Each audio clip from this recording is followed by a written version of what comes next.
Attention real estate agents, what if I told you there was a proven formula for success here in real estate?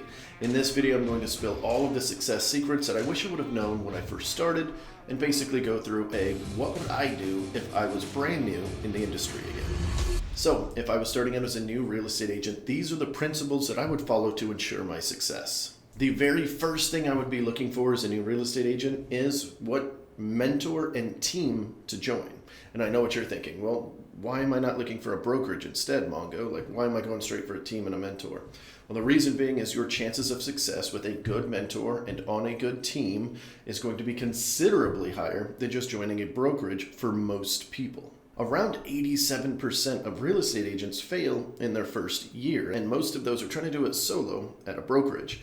Now, you can make it solo just fine, but your chances of success are going to be a lot higher. You're going to get proven models, you're going to get good accountability, and you're going to learn the ropes from them so that you can be able to continue that success going forward versus failing on your own, trying to figure it out, and then ultimately succeeding or maybe even failing out of the industry. A team is also going to help you put in good habits. One of the worst things that I see from real estate agents, particularly new ones, is their habits are not very good. They're getting taught by a broker that is telling them to do certain things, but they're not necessarily following it. When you've got more of a structured model, such as a team, it's generally going to help you out with that a little bit better, assuming, of course, that the team is a strong one. Mentors and teams are not created equal, so you do need to find one that matches with what you're looking for. Here's what I would look for. First and foremost, training and mentorship. That's the big thing you need. You need training and you definitely need mentorship. So you need somebody that knows what they're doing, that is involved actively, that is inside of your business, helping you out as often as you need it. This is kind of like a built-in coach. This is why you're going to pay the higher splits. And the training is invaluable because, well, you need trained. You don't know what you're doing yet. The real estate license process doesn't tell you how to run the business at all. I would also find one that's got some lead generation strategies built in, a little bit of lead flow, but I wouldn't want too much personally because, well, then you just run around with somebody else's leads. I want to learn how to fish myself. That's why the training comes in handy. But the lead generation is going to come in handy to bridge that gap a little bit as I continue to learn. Especially with the average real estate agent not making a sale for, 6 to 9 months, depending on which study you're looking at. Whereas on a team, on ours personally, it's somewhere around 1.5 to 2 months. So it's going to shorten that time of me freaking out, not having any money. And early on in my career, I didn't have any. I would also want a team that had a bunch of shared resources that I could use in my business to cut down on some of my time.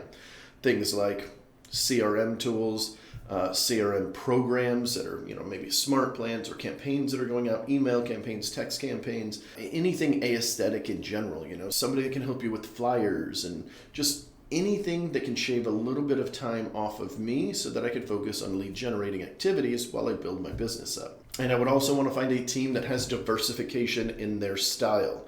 A lot of team leaders built their team one way, and that is the only way they teach their agents. And unfortunately, that's not necessarily going to match with me. What if I join a team that seems very successful and their strategy is cold calling, and I think that's something that I can do very easily, and then I join and I just absolutely hate myself. Now, in that aspect, if that's the only team that I see that can provide value, I'm still going to go for that over something else because I'm still going to get the benefit of everything else, and I'm just going to understand that I'm not going to like my first year in real estate as I'm doing something that I don't necessarily like. And most likely, as business comes in from it, I will start to learn to like that thing. So don't let diversification be a deal killer, but for me it would be very important because I would want to see what somebody else is doing and what this person's doing and what this person is doing so that I can choose from those to figure out which one matches my personality the best. And lastly, I would want to join a team that can provide any amount of leverage whatsoever. A little bit of that was with the CRM tools. I was just talking about the email campaigns and smart campaigns and things like that they build for you. But any other leverage I can get, particularly one with a transaction coordinator.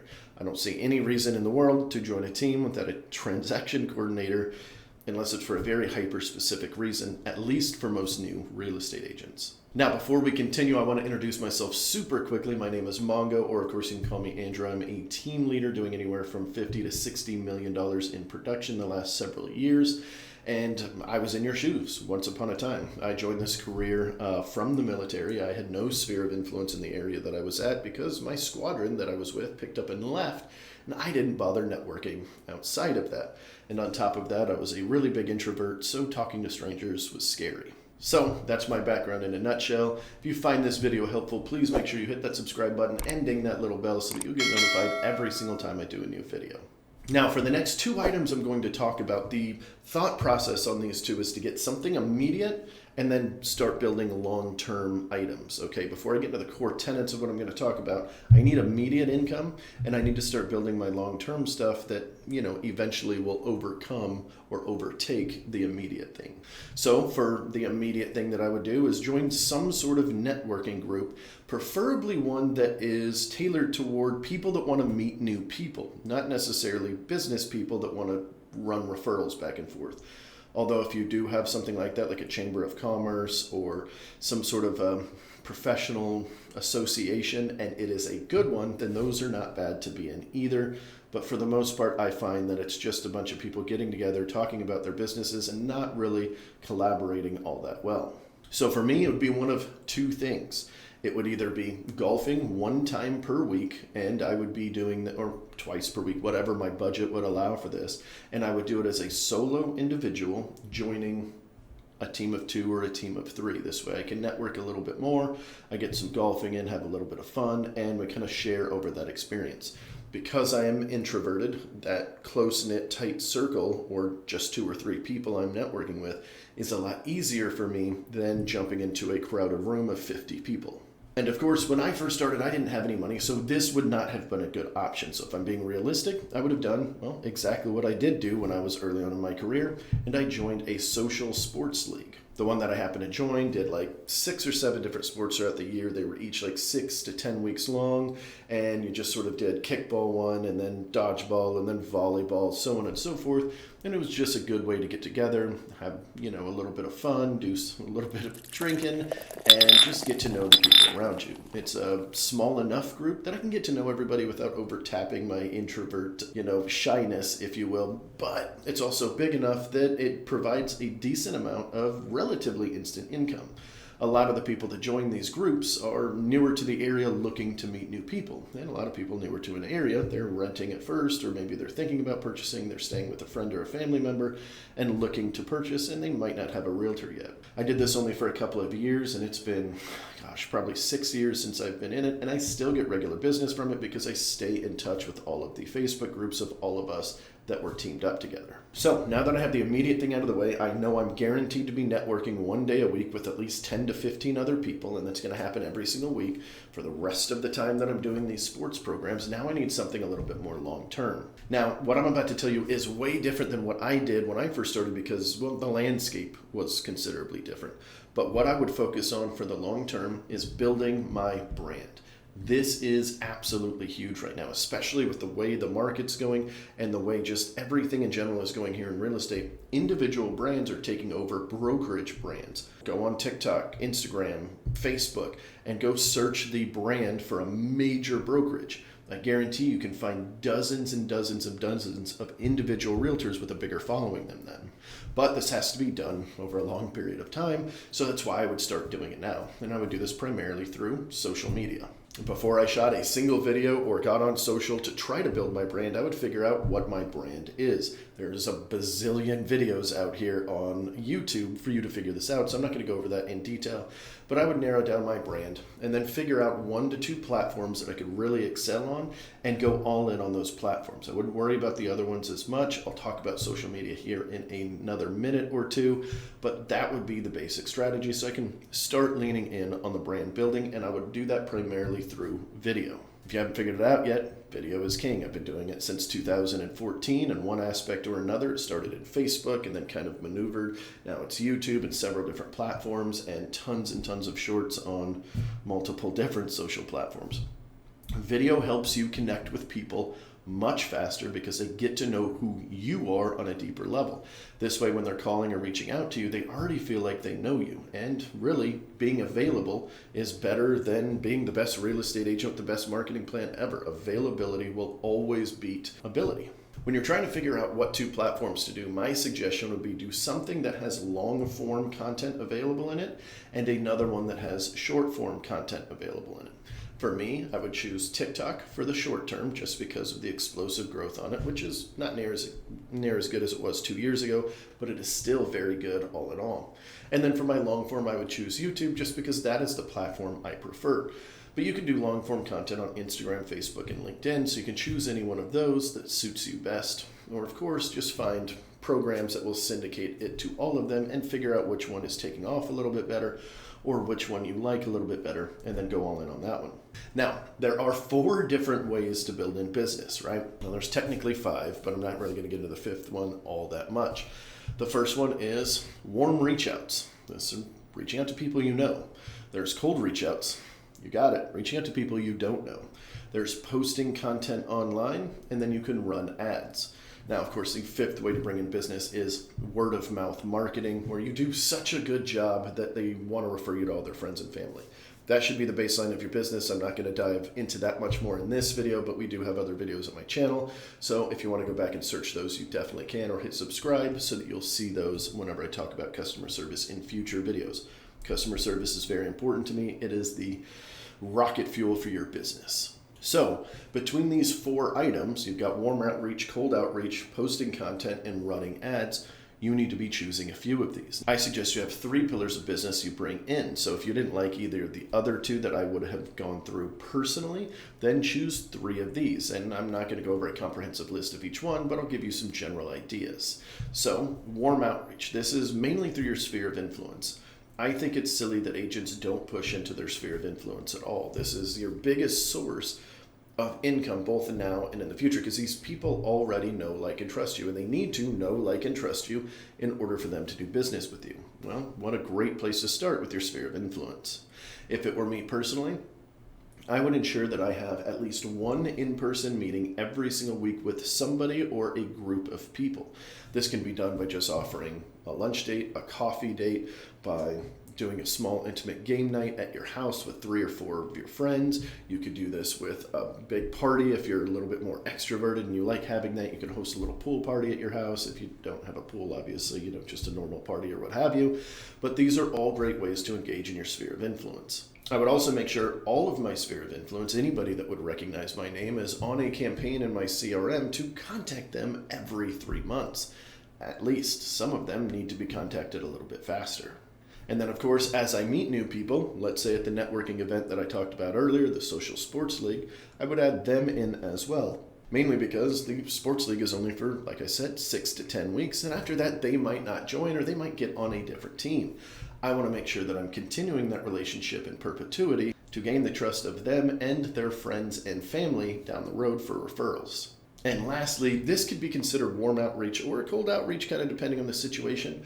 But in that whole social media plan that I was doing before, I would personally reach out to people that commented or liked or any of that on my posts, particularly if you're doing it on Facebook, LinkedIn, or Instagram. If any of those 3 are in your high priority list, or just in general you are using them, then this is a great outreach. Every time somebody comments, even when somebody likes, just doing a quick reach out to somebody you don't know saying, hey, I noticed that you liked my post on buying a home in the winter time.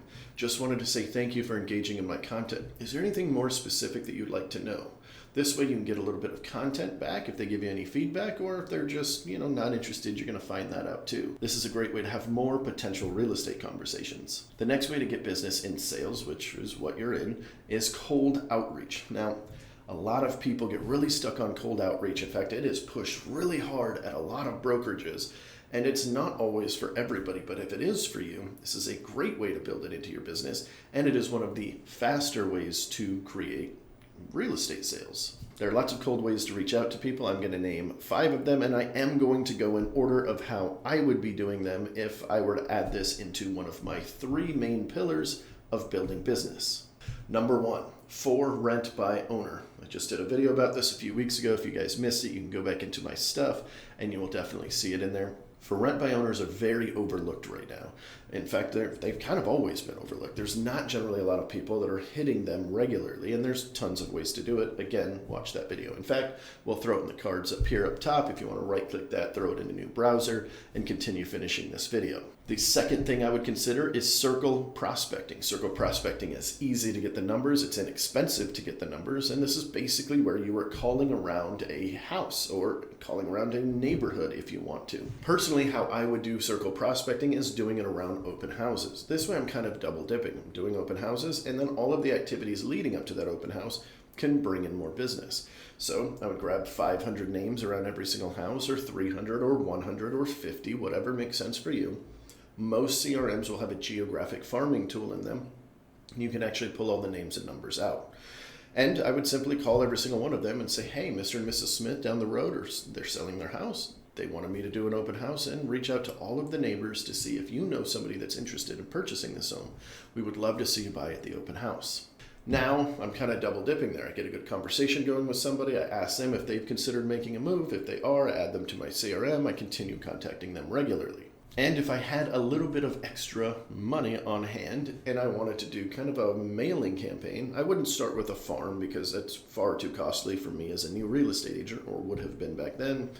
I would do something like adopted buyers. This is where you're going to go into your multiple listing service, figure out all of the agents that washed out of the industry that are no longer in, because remember, 87% failure rate, and I would go after each one of them and drop a few letters on them. Just do a small campaign, nothing too crazy.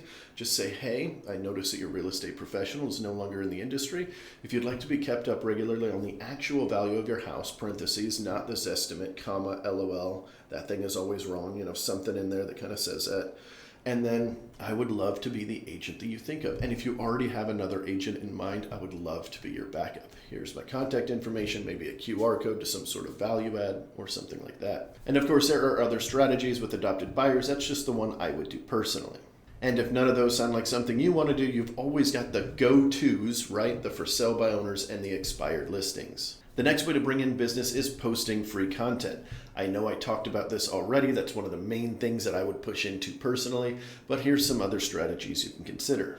I would first lump this in with my brand building in general. They should be synonymous. It's not really that big of a difference between posting free content and brand building. They're one and the same, just do them both. I would make sure that I'm offering tools to my target audience. So let's say I'm going after military members in our area. That's my niche. That's what I like. I like working with people that I essentially used to work with before. I speak the lingo, I speak the language, I know the culture, all of that good stuff. So if that's what I'm doing, then I'm pushing a lot of my content toward that. So something like a relocation guide I would name as a PCS guide, because PCS is speaking the military language. And I would offer that out in social media groups nearby. Whenever I hear somebody saying, hey, I'm moving to the area, what is there to do here? I would create an entire book, something I can use for years and years with just minor updates, not like a little one-page pamphlet, like a whole thing. It would have a moving guide in there.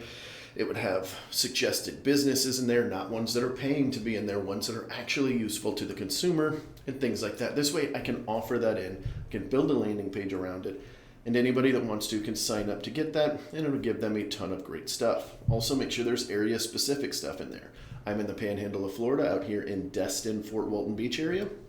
So I would do a hurricane guide, right? Just to make sure they've got that little hurricane checklist in there and they're already understanding the woes and stuff of hurricanes. I would also have that as a separate guide that is a little bit more robust as well.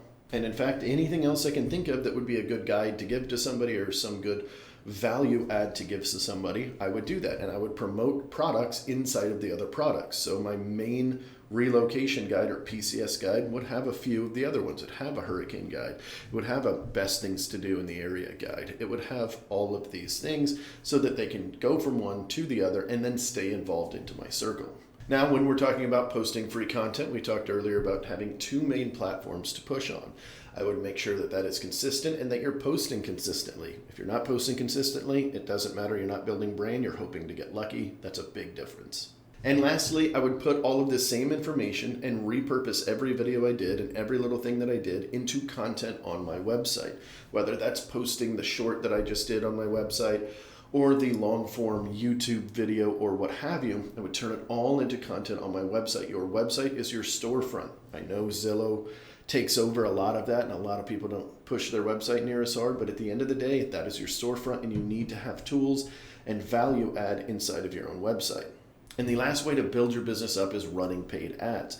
Now, I didn't really have this option when I first started because I was dead broke and I didn't have a sale for 7 months and, so on and so forth. But as soon as I did start acquiring a little bit of money, this would be a strategy I would definitely do. And I did back then. In fact, anybody that's run Zillow or Realtor.com before, my very first campaign on Zillow was $87 a month and brought in 30 leads a month. Now you can't even get 1 lead a year for that kind of money. In fact, most of the time it's $3,000 for 5 leads, depending on your area, of course. So, things change. I wouldn't necessarily do those now. But there are a few other paid ads I would run right now. So being that I'm targeting this video at what I would do if I was starting over as a new real estate agent again, I'm going to go with ad sets that are a little bit cheaper that don't produce as high quality of a lead because it's about having the conversations right now and I need to keep my costs low. So I'm going to do these in order of how I would do them if I was just starting out in real estate again. First and foremost, Facebook ads. They're coming back. In fact, they've kind of been back for a little bit. So I stopped running them on my team personally a couple of years ago, stopped for a while, and they're coming back with a vengeance right now. And so there's a lot of great strategies out there. And Facebook, or Meta, if you will, has really figured out exactly what we're doing and what we're wanting and who we're wanting to target. So it actually makes the ad just a little bit easier to do in one aspect. But the creative needs to be a little bit better now, and that's all right. You can watch videos on how to do that kind of stuff. And if I was running Facebook ads, I would be very heavy on video as well and build funnels inside of it, but I'm not going to go too far into detail on that. It is a skill set I have now that I probably wouldn't have had when I first started, so that's why I'm going to give a couple other examples. The second example I would use is Google pay-per-click or Bing pay-per-click. I personally find that Bing is a little bit better. It's a higher price point and the lead turn is a little bit better. We get more answer rates on Bing for the same ad that we're running on Google, but you can do both or either. The advantage with Google pay-per-click is they are a little bit faster turning of a lead, whereas on Facebook, they're going to be a lot further out, 12 months to 36 months usually. And then Google pay-per-click is going to be closer to about 6 to 9 months for a transaction. So this is going to be a little bit more long-term strategy, even though this is still considered short-term in my eyes. For most people, 6 months is like way off in the future, and that's a long-term strategy. But this is a great consistent strategy. You can really target and narrow down your Google pay-per-click. And the really big advantage with this is just like Facebook ads, you can learn this online without having to pay a company to run it for you and still do pretty well. And if neither one of those sounded appealing to me, I would go with OTT ads, over the top advertising. These are advertising that you're seeing on Hulu, Netflix, Vudu, any of these live streaming platforms. Those little ads that jump in front, those are OTT ads. And they're wildly inexpensive for the amount of money that you're spending. Of course, this does require some video, and generally you kind of want to lean a little bit more on the professional looking side, although you don't have to.